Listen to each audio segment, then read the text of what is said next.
संवत 2081 जिसका नाम कालयुक्त है, जो 9 अप्रैल 2024 से शुरू होने वाला है।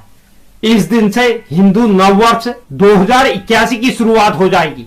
तो यह हिंदू नववर्ष हमारे लिए किस प्रकार के परिणाम लेकर आने वाला है, हमारी 12 राशियों पर और 27 नक्षत्रों पर किस प्रकार के परिणाम देखने को मिलेंगे, यानी कि किस राशि किस नक्षत्र को सिर संक्रांति और किसको हृदय संक्रांति, किसको मुख संक्रांति, किसके दाएं हाथ में संक्रांति या दाएं पैर में संक्रांति है, या बाएं पैर या बाएं हाथ में संक्रांति है, किस राशि को वामपाद गया है और किसके लिए चंद्रबल अशुद्धि है।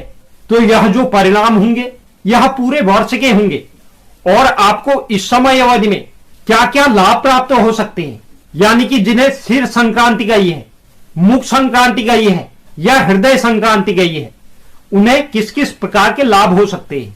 क्योंकि जिन भी राशियों या नक्षत्रों में सिर संक्रांति, मुख संक्रांति या हृदय संक्रांति है, इसे शुभ माना जाता है, या दाएं हाथ में संक्रांति को भी शुभ माना जाता है।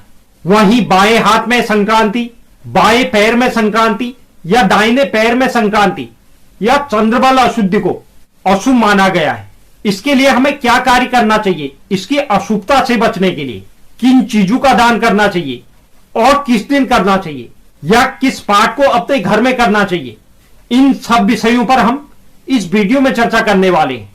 तो यह वीडियो सभी के लिए बहुत महत्वपूर्ण होने वाली है। तो आप वीडियो के अंत तक मेरे साथ बने रहें और जो नए व्यूअर्स चैनल पे हैं, चैनल को आप जरूर सब्सक्राइब कीजिए, साथ ही साथ बेल नोटिफिकेशन भी ऑन कर लीजिए, जिससे चैनल पर अपलोड होने वाली हर एक वीडियो का नोटिफिकेशन आपके पास सबसे पहले पहुंचे। और आप वीडियो को लाइक और शेयर भी जरूर करें। तो चलिए शुरुआत करते हैं और जानते हैं संवत 2081 का पैट अपैट यानी कि शुभ अशुभ फलादेश। संवत 2081 का नाम कालयुक्त है, यह मैं आपको बता चुका हूं। इस संवत के राजा मंगल ग्रह हैं और जिन्हें मंत्री पद प्राप्त है वह न्याय के देवता शनिदेव है। तो यह वर्ष सभी लोगों के लिए काफी महत्वपूर्ण रहने वाला है, क्योंकि शनि न्याय के ग्रह है तो राजा पराक्रम, शौर्य और उत्साह के ग्रह है। तो इसलिए यह संयोग काफी महत्वपूर्ण रहने वाला है। तो चलिए अब बात करते हैं हम 12 राशियों और 27 नक्षत्रों पर इस संवत्सर का क्या प्रभाव रहने वाला है। सर्वप्रथम बात करते हैं हम जिन जातकों को इस वर्ष में सिर संक्रांति गई है, यानी कि सिर संक्रांति का लाभ होता है भूमि का लाभ, भवन का लाभ और मान सम्मान की प्राप्ति।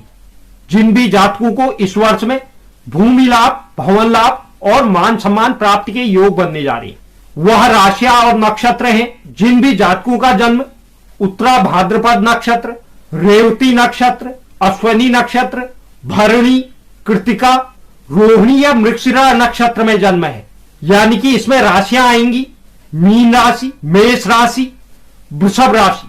जिन भी जातकों की राशि चाहे मेष हो, वृषभ हो या मीन राशि हो, और मृगशिरा नक्षत्र में मिथुन के भी 2 चरण आते हैं, इसलिए जिनकी मिथुन राशि हो और जन्म नक्षत्र मृगशिरा हो, उन जातकों को इस वर्ष में सिर संक्रांति गई है।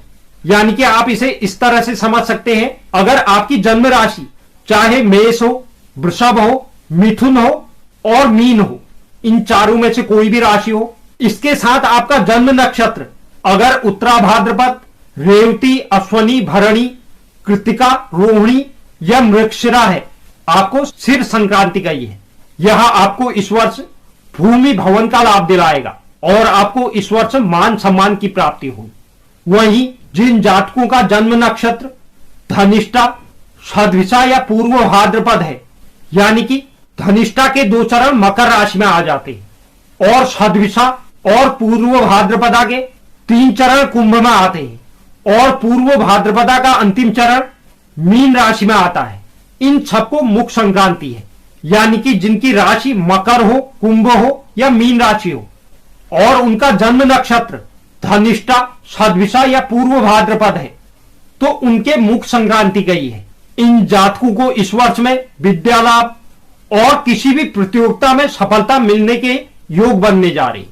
वहीं जिन जातकों के हृदय संक्रांति है, उसमें ज्येष्ठा, मूल, पूर्वाषाढ़ा, उत्तराषाढ़ा और श्रवण नक्षत्र में जन्मे लोग, यानी कि वृश्चिक राशि में भी केवल ज्येष्ठा नक्षत्र वाले, और धनु राशि संपूर्ण, धनु राशि के जो भी जातक है, और वहीं मकर राशि जिनका जन्म नक्षत्र उत्तराषाढ़ा है और मकर राशि के श्रवण नक्षत्र वाले जन्मे लोग भी, इन जातकों के हृदय संक्रांति गई है। इन जातकों को इस वर्ष में इनके आर्थिक संसाधनों में वृद्धि देखने को मिलेगी। वहीं जिन जातकों के दाहिने हाथ में संक्रांति गई है वह है स्वाति, विशाखा और अनुराधा नक्षत्र में जन्मे लोग, यानी कि तुला राशि वाले जातक जिनका स्वाति नक्षत्र है और विशाखा नक्षत्र के 3 चरण जिनकी तुला राशि है, उनके दाहिने हाथ में संक्रांति गई है। वहीं विशाखा नक्षत्र का अंतिम चरण और अनुराधा नक्षत्र, इन नक्षत्रों में जिनका जन्म है और उनकी वृश्चिक राशि है, उनके इस वर्ष दाहिने हाथ में संक्रांति गई है। तो इन्हें इस वर्ष में अगर इनका विवाह नहीं हो पा रहा था तो इन्हें विवाह लाभ इस वर्ष प्राप्त होगा। साथ ही धन लाभ और घर में मांगलिक कार्यों के योग बनने जा रहे।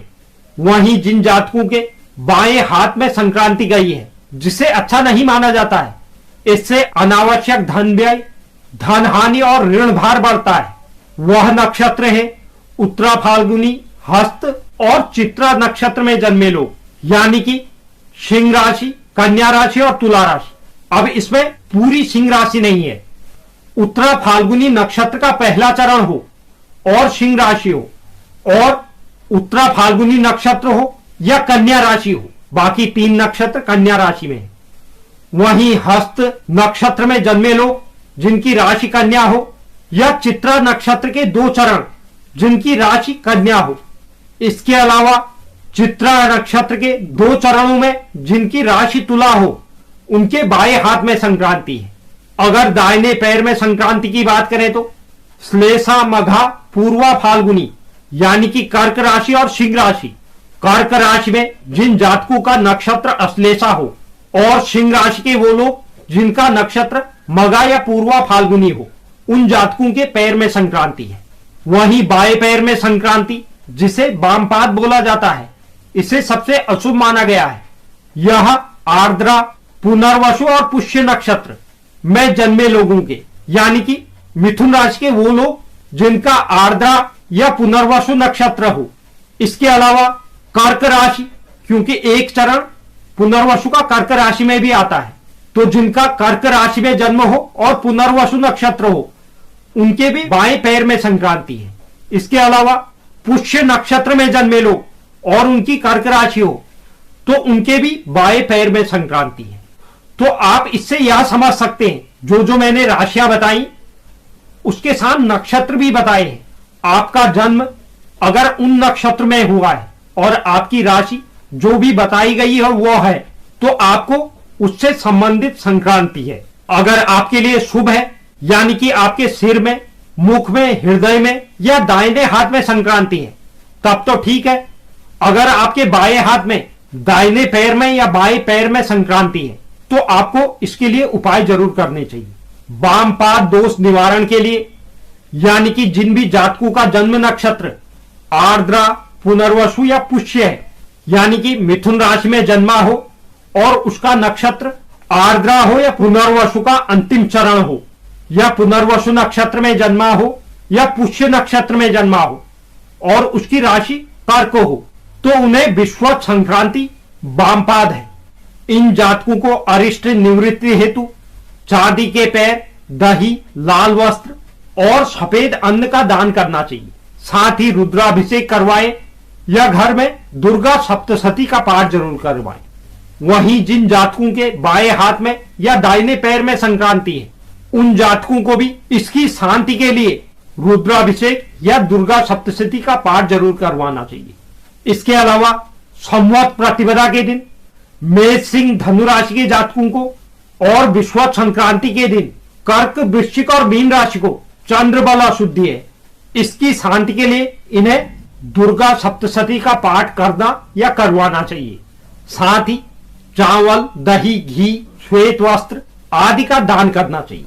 तो यह संवत्सर 2081 के संबंध में बहुत महत्वपूर्ण जानकारी थी। उम्मीद करता हूं यह जानकारी आपको पसंद आई होगी। जो भी दर्शक चैनल पर नए हैं, चैनल को आप जरूर सब्सक्राइब कीजिए, साथ ही साथ बेल नोटिफिकेशन भी ऑन कर लीजिए, जिससे चैनल पर अपलोड होने वाली हर एक वीडियो का नोटिफिकेशन आपके पास सबसे पहले पहुंचे। और आप वीडियो को लाइक और शेयर भी जरूर करें। धन्यवाद।